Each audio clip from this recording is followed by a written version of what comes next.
সবার প্রিয় মানুষ, আমাদের সুপ্রিম কোর্ট বারের আইনজীবীদের অভিভাবক, সাবেক সভাপতি, সিনিয়র অ্যাডভোকেট জনাব জয়নুল আবেদিন স্যারকে একটু দায়িত্ব আসার জন্য অনুরোধ জানাচ্ছি।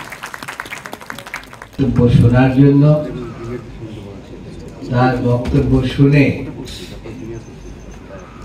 নিজে কিছু জ্ঞান অর্জনের জন্য এবং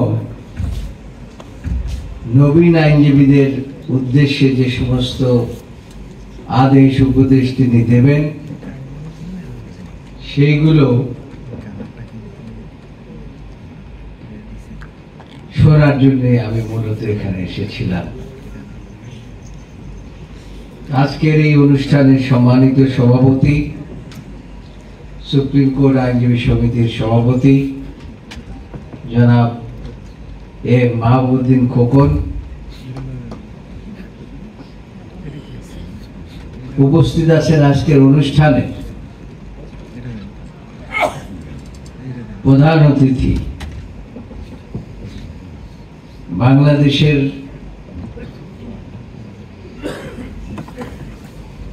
মানুষের আশা আকাঙ্ক্ষা বিচার বিভাগের উপরে, যার উপরে মানুষ আস্থা স্থাপন করে রেখেছেন, আমাদের সেই মাননীয় প্রধান বিচারপতি ডক্টর রেফাত আহমেদ, মঞ্চে উপস্থিত আপিল বিভাগের বিচারপতি জনাব জুবায়ের রহমান চৌধুরী, উপস্থিত আছেন ম্যাডাম জাস্টিস ফারা মাহবুব, আর একটু আগেই বক্তব্য রেখে চলে গেলেন আমাদের অ্যাটর্নি জেনারেল জনাব আসাদুজ্জামান। এত সকলের বক্তব্যের পরে আমি কি বলবো আপনাদের সামনে, এটা নিয়ে আমি কিছু সময় ভেবেছি যে কি বলা যায়। আমি অত্যন্ত চাপ হয়েছি এবং অত্যন্ত আনন্দিত হয়েছি, অত্যন্ত শ্রদ্ধা পোষণ করছি আজকের মাননীয় প্রধান অতিথি জনাব রেফাত আহমেদ তার বক্তব্যের প্রথমেই স্বাধীনতা যুদ্ধে যারা আত্মাহুতি দিয়েছেন এবং গত 5 আগস্ট যারা ফ্যাসিস্ট সরকারের বিরুদ্ধে ছাত্র জনতার আন্দোলন করে আত্মাহুতি দিয়েছেন, তাদের কথা স্মরণ করে তিনি বক্তব্য শুরু করেছেন। এই জন্য আমি তাকে সুপ্রিম কোর্টের আপনার একজন আইনজীবী হিসাবে আমি আন্তরিক অভিনন্দন এবং ধন্যবাদ জানাচ্ছি।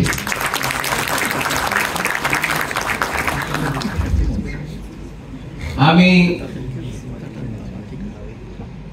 মাননীয় অ্যাটর্নি জেনারেল বলেছেন যে তিনি অক্সফোর্ড, ইংলিশ এবং আরো বেশ কিছু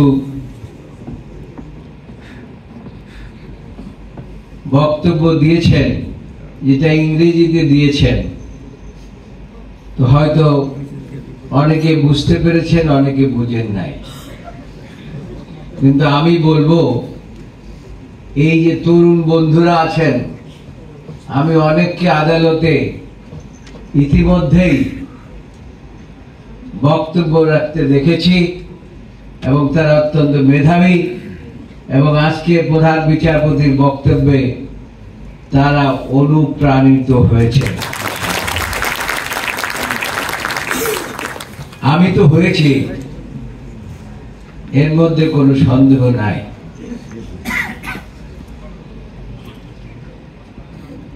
এই নবীন আইনজীবীদের জন্য জনাব জুবায়ের রহমান চৌধুরী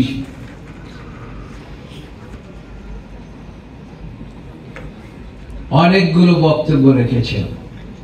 তিনি প্রথমে যেভাবে আরম্ভ করেছিলেন যে অ্যাজিব তিনি কিছুই বলবেন না, কিন্তু নবীন আইনজীবীদের জন্য ভবিষ্যতে আস্তে আস্তে উপরে সিঁড়ি বেয়ে ওঠার জন্য যা যা দরকার সবকিছু তিনি বলে গেছেন। কাজে আমি আর কি বলবো। এরপরে ম্যাডাম ফারা মাহবুব তিনি সবই বলেছেন, নিজের বাবার কথা বলেন নাই। তবে অ্যাটর্নি জেনারেল সাহেব বলেছেন তার বাবা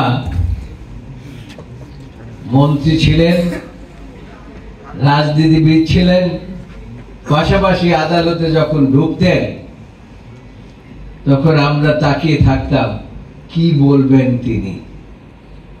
পাশে কিন্তু ম্যাডাম ফারা মাহবুবও থাকতেন, এটা আমরা দেখেছি। এখন আমার বলতে হয় কেন এই প্রফেশনে এসেছি।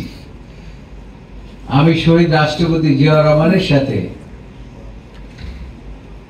রাজনীতির ছাত্র আদি শেষ করে যখন তার সাথে কার্য শুরু করেছি, তারও আগের থেকে জনাব জুবায়ের রহমান চৌধুরীর বাবা জনাব আব্দুর রহমান চৌধুরী, তার সাথে আমার গভীর সম্পর্ক ছিল।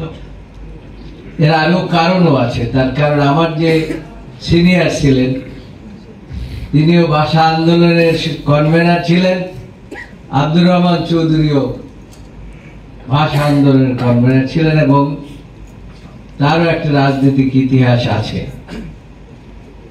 এবং সেই সুবাদে আমার সাথে তার একটা গভীর সম্পর্ক গড়ে উঠেছিল। তিনি আমাকে বলেছিলেন যে শুধু রাজনীতি করলে হবে না, এই প্রফেশন করতে হবে। আমি তার চেম্বারে গিয়ে মাঝে মাঝে বসে থাকতাম, দেখতাম কি পড়াশোনা করে, এত পড়াশোনা কেন। তো শেষ পর্যন্ত তার অনুপ্রেরণা আমার কাজে লেগেছে, আমি এই প্রফেশনে যোগদান করতে সক্ষম হয়েছি আল্লাহর রহমতে। তো আজকে মাননীয় প্রধান বিচারপতি ইংরেজির কথা বলেছেন, জুবায়ের রহমান চৌধুরী। তার বাবা যে ইংরেজি বলতেন এটা আমরা অনেকেই হয়তো দেখেন নাই এবং শোনেন নাই। আমার মনে আছে, আমি এখন নাম বলবো না, আমাদের এই যে তরুণ আইনজীবীরা, তাদের শিক্ষণীয় ব্যাপার হচ্ছে তারা কেউ শিখতে চায় না। আমি এই প্রফেশনে এসে যাদেরকে ফলো করতাম, দেখতাম, আমার প্রাথমিক অবস্থায় কোনো মামলা টামলা ছিল না বেশি। আমি বিভিন্ন কোর্টে কোর্টে যেতাম এবং এক ছোট্ট একটা ডায়েরি আমার সাথে ছিল। আমি দেখতাম কোন আইনজীবী কোন বিচারপতি সাথে কিভাবে তাদের ব্যবহার, তাদের বিহেভিয়ার এটা করে। আমি মেইনলি বেছে বেছে কয়েকজনকে ফলো করতাম। তার মধ্যে একজনের নাম বলতেই হয়, মাননীয় প্রধান বিচারপতির ফাদার সৈয়দ ইশতিয়াক আহমেদ। তিনি কিন্তু এই বারের দুইবার সভাপতিও ছিলেন। আমি তাকে ফলো করতাম, দেখতাম যে কি করে। একদিনের ঘটনা বলি, সৈয়দ ইশতিয়াক আহমেদ সাহেব তিনি একটি কোর্টে ঢুকলেন, আদালতে। ঢোকার পরে প্রথম বেঞ্চে বসলেন না, একটু পরে বসলেন। আমিও এই কাজটা মাঝে মাঝে করি। আগের দিনের একটা ট্র্যাডিশন ছিল, অবশ্য সেই ট্র্যাডিশন এখন নাই। সিনিয়রদেরকে সম্মান করা। আমি বলে দেই, জাস্টিস মোস্তফা কামাল যখন তিনি পিছনে বেসতে বসলেন, বললেন যে mister ইস্তাক Ahmed, why you are there? What is your item? Why you have sit there? তো ব্যারিস্টার ইস্তাক আহমেদ বললেন যে আমি একটু জুনিয়রদেরকে সামনে ডেঙ্গিয়ে যেতে চাই না। তখন বললেন, this is good gesture, but you are a senior lawyer, you have more work. After this court you will go to another court. So what is your item? বললেন 46। তখন চলে মাত্র 25 নম্বর আইটেম 25। Come forward. বেঞ্চ অফিসারকে বললেন যে ব্রিফটা দেন। দেখলাম যে কি সম্মান। সেদিন প্রতিজ্ঞা করলাম যে কিভাবে সম্মান অর্জন করা যায়, এই প্রফেশনটাকে কিভাবে সম্মানের সাথে গ্রহণ করা যায়। আমি আরো অনেক সিনিয়রদেরকে ফলো করেছি, তার মধ্যে জনাব এসআর পাল, খন্দকার মাহবুবউদ্দিন আহমেদ, আর ক্রিমিনালের আমি সব বেঞ্চেই ঘোরাঘুরি করতাম। এই শাহজাহান সাহেবের সিনিয়র জনাব আব্দুল মালিক, তিনি ক্রিমিনাল প্র্যাকটিসে খুব ভালো ছিলেন, তাকেও ফলো করেছি। সবাইকে এইভাবে ফলো করতে করতে দেখেছি কে কিভাবে, কোন সিনিয়র কিভাবে আদালতে কিভাবে সাবমিশন রাখে। খুব বেশি কথা বলা যাবে না, কারণ অনেক কথা ইতিমধ্যেই আজকের যারা, আমি কিন্তু আসলে আজকের এইখানে বক্তব্য রাখার কথা ছিল না, তাই বেশি কথা বলা যাবে না। আমি তরুণ বন্ধুদের উদ্দেশ্যে একটি কথাই বলতে চাই, সেটা হচ্ছে এই প্রফেশন বিজ্ঞজনের প্রফেশন এবং এটাকে সম্মানের সাথে গ্রহণ করতে হবে। যদি কেউ এটাকে সম্মানের সাথে গ্রহণ না করেন, তাহলে আমি বলবো this is proper time to leave.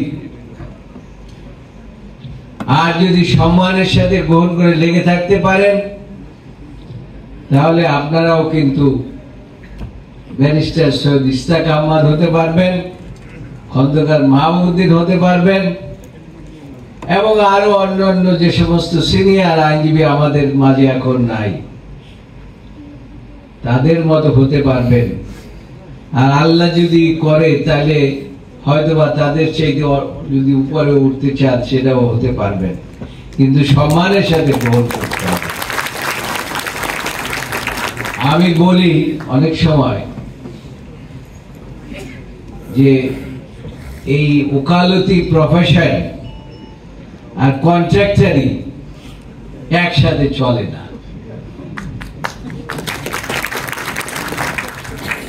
This profession is a noble profession, বিজ্ঞজনের প্রফেশন। এইটাকে সম্মানের সাথে গ্রহণ করে আপনি যদি মামলা কন্ট্রাক্টে নেন, যে আমি মামলাটা করে দেব, আমাকে এত টাকা দেবেন, আপনি কিভাবে করবেন? আপনি একভাবে আইন হয়তো চিন্তা করেন, কিন্তু অপোজিট পার্টি হয়তো অন্যভাবে চিন্তা করে। যার সাথে কম্বিনেশন হচ্ছে উভয় পক্ষের আর্গুমেন্ট শুনে জাজমেন্ট দেওয়া। সুতরাং কন্ট্রাক্টরি কোনো অবস্থাতে চলে না। এই জন্য আমি আমার তরুণ বন্ধুদেরকে অনুরোধ করব, ডোন্ট ডু ইট।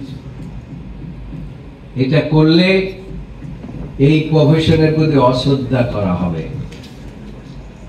শ্রদ্ধা রাখতে হবে, শিখতে হবে। আরেকটা ব্যাপার বলতেই হয়, এখন কিন্তু কোন জুনিয়র আইনজীবীরা সিনিয়রদেরকে ফলো করে না।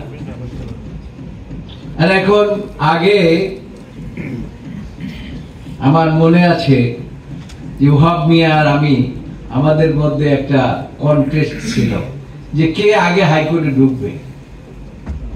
কোনদিন উনি আগে ঢুকতেন, আবার কোনদিন আমি অধিকাংশ সময় ফার্স্ট হতাম এই কোর্টের মধ্যে ঢোকার।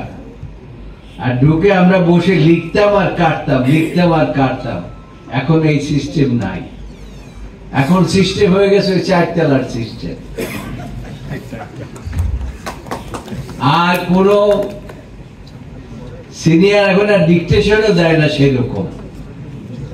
জুনিয়ররা 4 তলায় যায়, ওখান থেকে 2-3 প্যারা নিয়ে আবার কিছু বানিয়ে টানিয়ে একটা পিটিশন রেডি করে দেন। এই সিস্টেমটা বন্ধ হওয়া দরকার। আমি অনেকবার বলেছি, এই সিস্টেম বন্ধ না হলে ভবিষ্যৎ প্রজন্ম কিছুই শিখবে না। এই বিচার ব্যবস্থা রক্ষা করার দায়িত্ব সিনিয়র জুনিয়র সকলের। আমাদের বিজ্ঞ অ্যাটর্নি জেনারেল সাহেব বলে গেছেন একটু আগে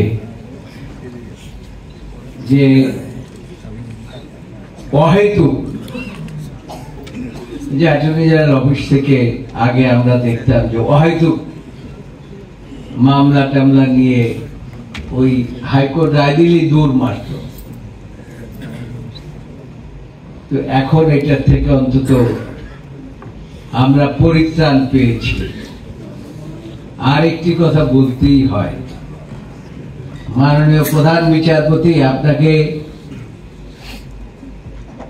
পাওয়ার সৌভাগ্য হয়তো সকলের হয় না, আপনার সাথে সাক্ষাতেরও সুযোগ হয়তো সকলের হয় না। তাই বলবো যে আপনি হচ্ছেন একটা ব্যতিক্রম ধর্মী প্রধান বিচারপতি। এর আগে সোনার তলোয়ার নিয়ে তিনি সম্বর্ধিত হয়েছেন। সুতরাং এই দিকটা মধ্যে আপনি নাই। আমি শুনেছি অনেকে ফুল নিয়েও গিয়েছে আপনার সাথে সাক্ষাৎ করতে, আপনি বলেছেন আমার ফুলের দরকার নাই।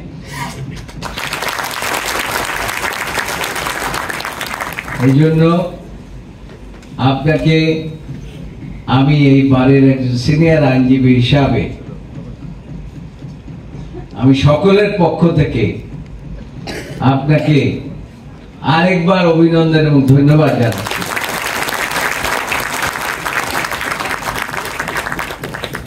আমি জুবাইর রহমান চৌধুরীর ফাদারের কথা বলতেছিলাম কিন্তু বলি নাই। কিভাবে আদালতে মেনশন করতে হয়, কিভাবে সিনিয়রকে আগে দিতে হয়, জুনিয়র পিছনে থাকবেন। একজন আইনজীবী তিনি মেনশন করতে গেছেন, সামনে আর তার পিছনে 5-6 জন সিনিয়র আইনজীবী দাঁড়িয়ে আছেন। উনি বলেছিলেন, মিস্টার অমক, how many days you are practicing here? Who is your senior? সে বলছে, আমার কোন সিনিয়র নাই, আমি নিজেই প্র্যাকটিস করি। তা বলছে, learn first how to mention before this court.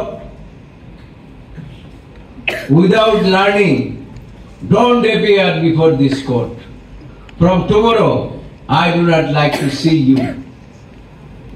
Please learn first, then come before this court. This must be the system. এটা ছিল।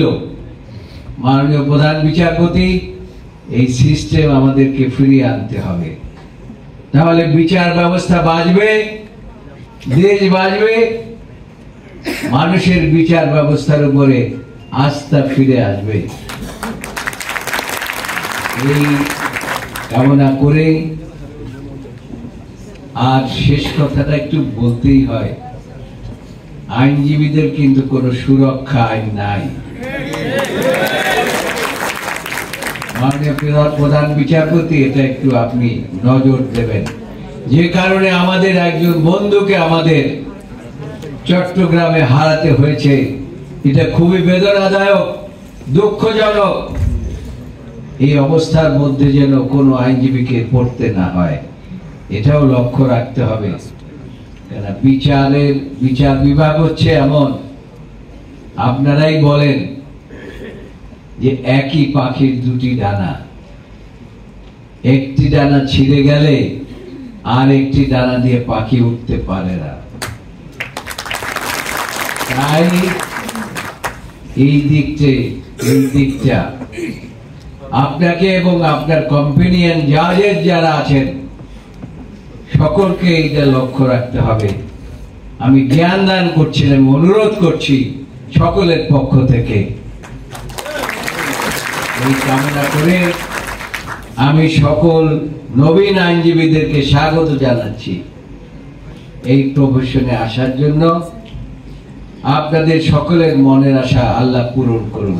আল্লাহ হাফেজ।